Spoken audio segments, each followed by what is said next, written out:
mohon pencerahan dan penjelasan bagaimana penerimaan dan pemahaman tauhid kita terhadap konsep usaha dan tawakal terhadap satu-satu perkara atau kejadian yang sudah ditakdirkan atas ketentuan Allah. Soalan ni saya dah jawab lama dah. Bab takdir. Faham dulu makna usaha. Nah ni jawapan yang ke-43 kali. Baik, tak apa. Dah tanya kita jawab. Sebab tu saya suka orang tanya. Walaupun dah 119 kali, jadi sekali lagi itu cukup 120 barisan tadi. Mudah-mudahan yang ke-120 ni boleh faham ya. Lepas ni siapa yang tanya, minta yang dengar tolong jawab pula. Baik. Mula-mula kita nak faham sekali apa makna usaha hamba. Apa makna usaha hamba? Ta'arif dia, pengertian dia. Baik, ta'arif usaha hamba. Siapa yang tanya ni tolong tulis ya. Jangan tanya dengar tak tulis. 40 kali tanya pun tak faham. Confirm. Baik, apa makna usaha hamba? Tajuk dia usaha hamba. Pengertian usaha hamba. Baik. Pengertian usaha hamba. Titik tutup tajuk dia.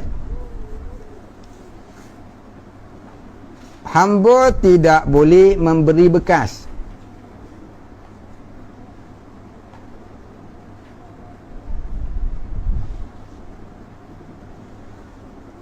Pada syariatnya kita berkata hamba itu diberi kuasa pilih.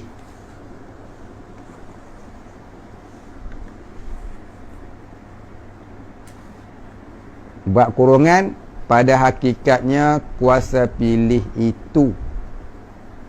Buat kurungan, tulis, pada hakikatnya kuasa pilih itu pun telah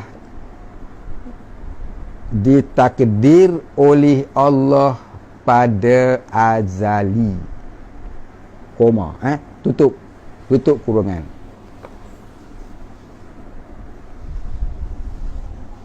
Apabila hamba itu ingin melakukan sesuatu, apabila hamba itu ingin melakukan sesuatu, maknanya memilih untuk melakukan sesuatu, ya, maknanya memilih untuk melakukan sesuatu, dikala itu takdir ilahi menolong menggerakkannya.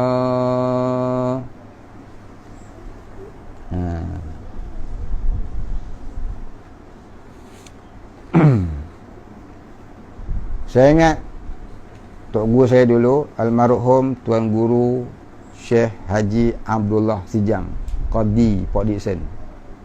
Dia kata apa? Hamba itu tidak boleh memberi bekas, tetapi hamba itu diberi kuasa pilih. Apabila hamba itu hendak memperbuat sesuatu, dikala itu takdir ilahi menolong menggerakkannya. Itu bahasa susunan dia sendiri. Ya.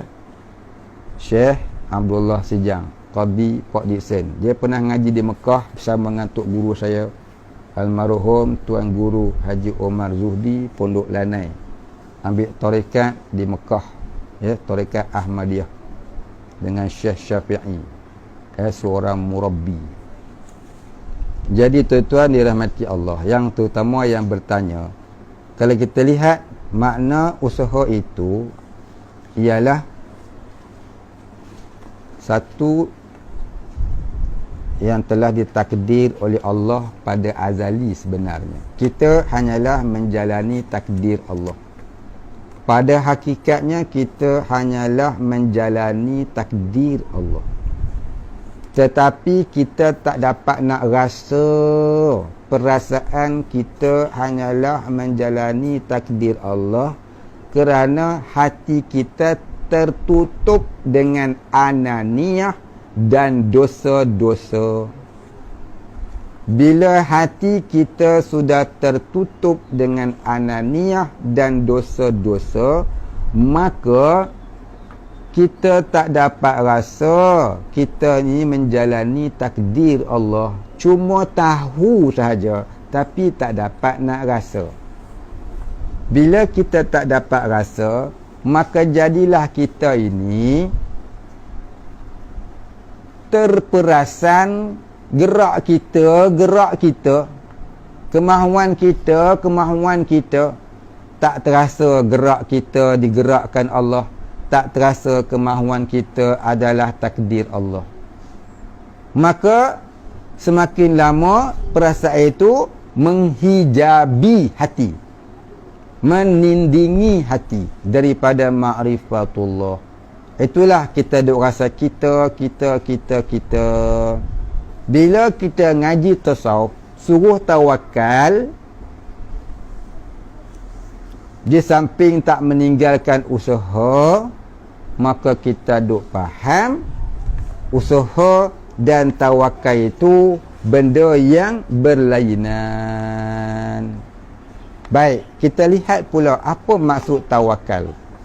Jadi kita orang awam yang sudah terdinding hati dengan hijab ananiah dan dosa ini, yang tak dapat nak rasa perbuatan kita digerak oleh Allah, keinginan kita adalah takdir Allah, kita duk rasa kita baru nak menapak pergi kepada ma'rifatullah, maka hendaklah kita mujahadah, hendaklah kita ambil faham kita ni orang baru yang masih tak reti, yang baru nak belajar dengan Allah Ta'ala. Bukan belajar dengan saya, bukan belajar dengan cikgu, tapi nak belajar dengan Allah.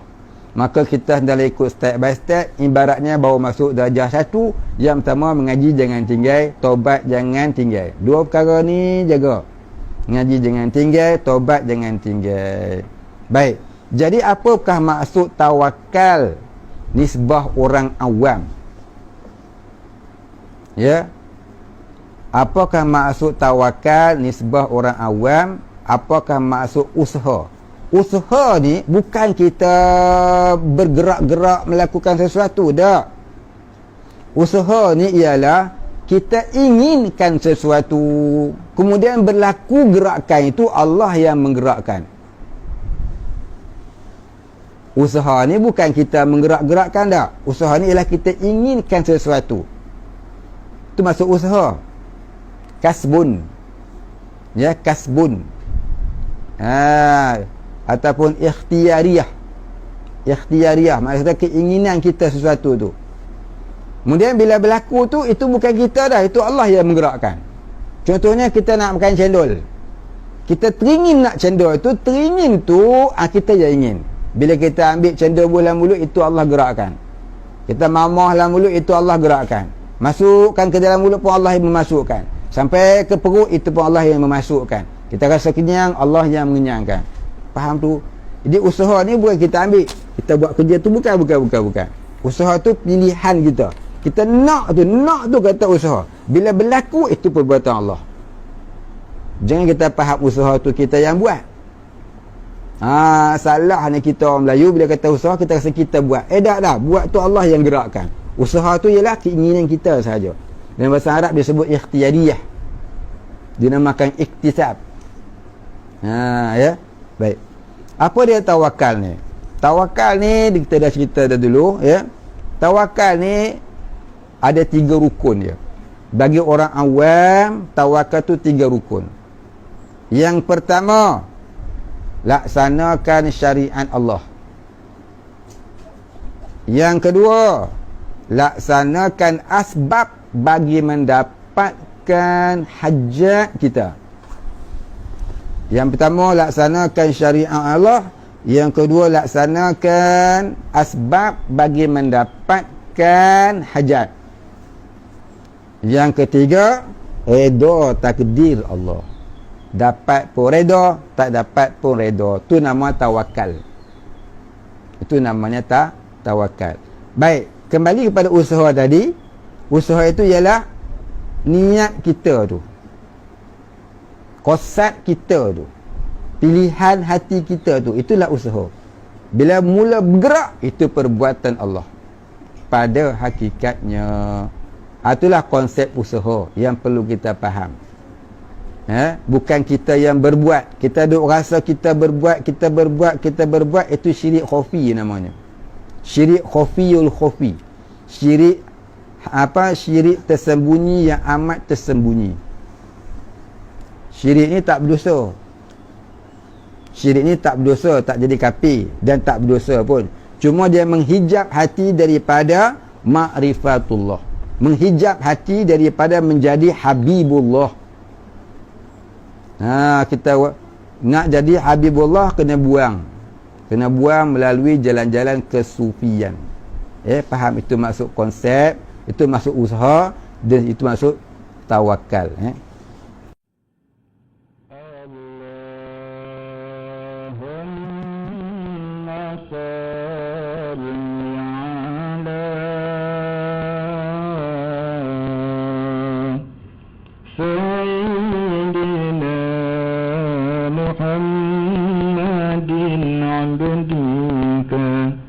ورسولك